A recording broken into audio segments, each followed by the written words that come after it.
This is a really cute little tunnel, if a tunnel can be cute.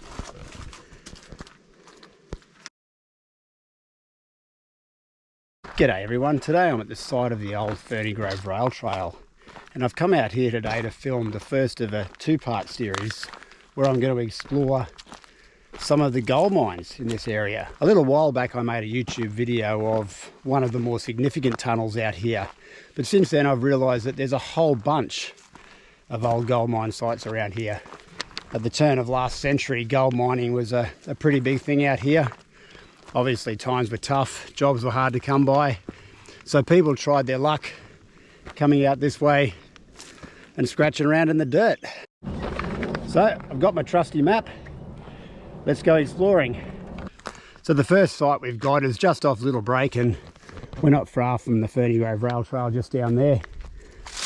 It's a two-part excavation.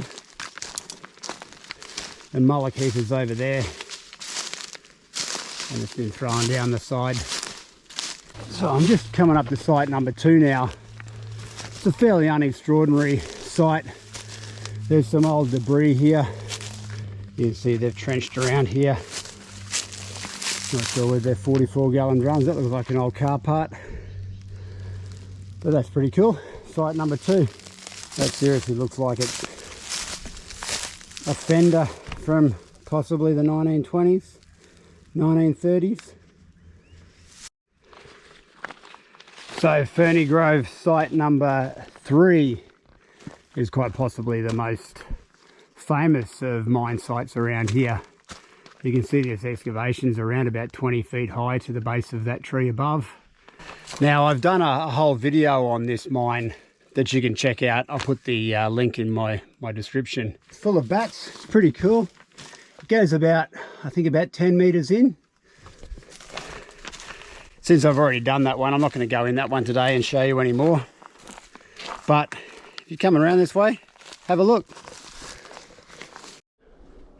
So I've tobogganed on my backside down into this gully down here. Looks like it possibly could have been a mine site on the map, but there's no mullock heaps and it doesn't look like there's any excavations, so I'm now going to make it back up the top of that hill. And this should bring me back out onto the trail. So we came over to site number 4 on our little trip today. Some remnants of yesteryear. There's a cut stump there. Looks like there's another part of that water tank. Possibly this could have been part of the old mine. I haven't found an excavation on this one, but I am going to call this one part of the mining operation that would have happened around here. There's some pretty cool old bottles. If anyone's a bottle collector, you might be interested in these ones. Old Crown Seal beer bottles and some kind of jar. I don't believe there's anything written on that jar, but it's an old one, judging by the screw top on it. Very cool old stuff.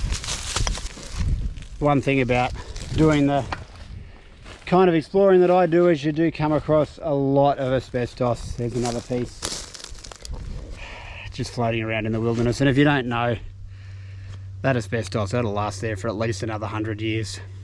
There's an old water tank over there and what appears to be some kind of rubbish pile. Definitely a dump site. There's all sorts of bits of broken asbestos board and glass, so we won't hang around here too long. There's a pit here, there's debris everywhere, an old radiator over there, a couple of fence posts. So this is probably the site of an old farm or something like that.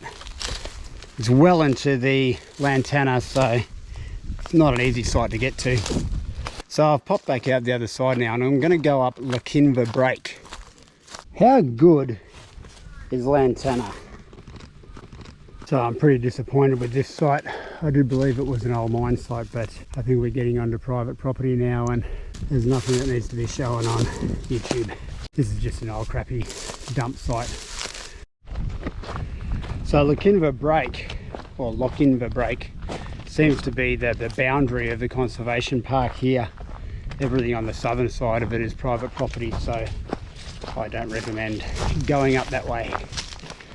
So I've just come up to the very top of what appears to be the highest point of the conservation park. Don't think that that's a mine site. I think it's just a drainage gully. Perhaps that was the gate leading in there. Who knows what story that could tell. Alright, I've got two possible mine sites at the base of this gully. Alright guys, are we going to call that one a mine site? So that definitely there doesn't look like it's just been part of a landslip. I'm pretty sure this has been hand excavated.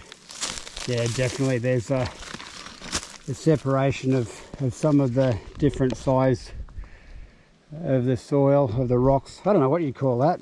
You'd normally put it through like a sieve thing, don't you? What is it, a sieve? What do you call a big shaker? The screen, that's the word I'm looking for. You put it through a screen and it separates the different types of rock.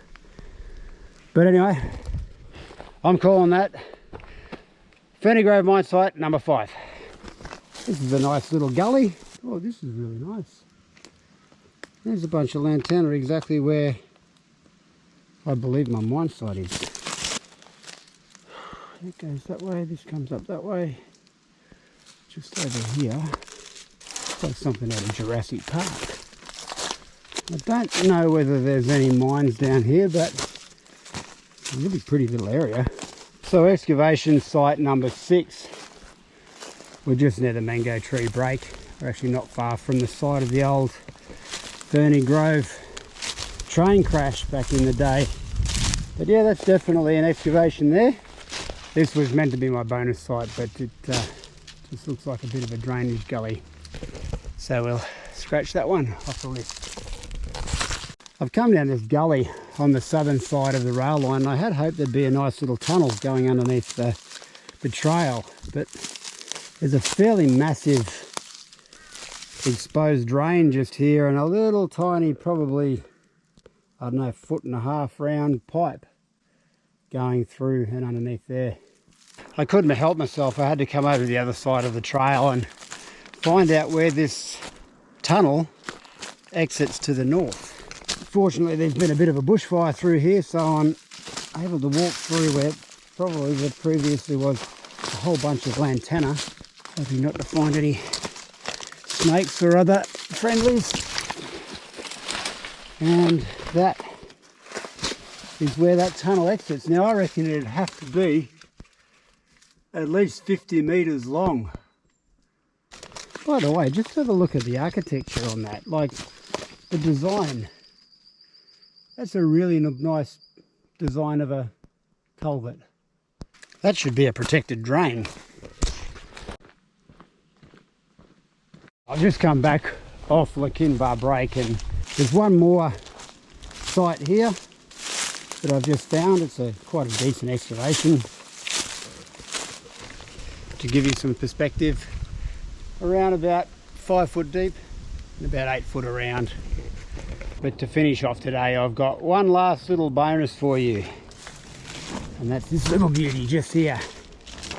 I'm assuming it was built around about the time that the rail line was built.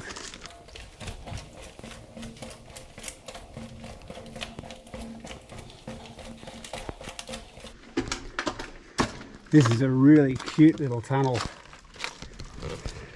If a tunnel can be cute. But wait, there's more. Just up the trail from that last little tunnel, we've got another little beauty. Geez, I love being inside these tunnels. There's not as much graffiti on this one. That's awesome. Well, I hope you enjoyed part 1 of my Ferny Grove gold mine adventure. In part 2, I'm going to go over to the northern side of the old rail line and explore some mine sites there. So as usual, if you like my video, please give me a thumbs up and subscribe. Stay safe and I'll see you later.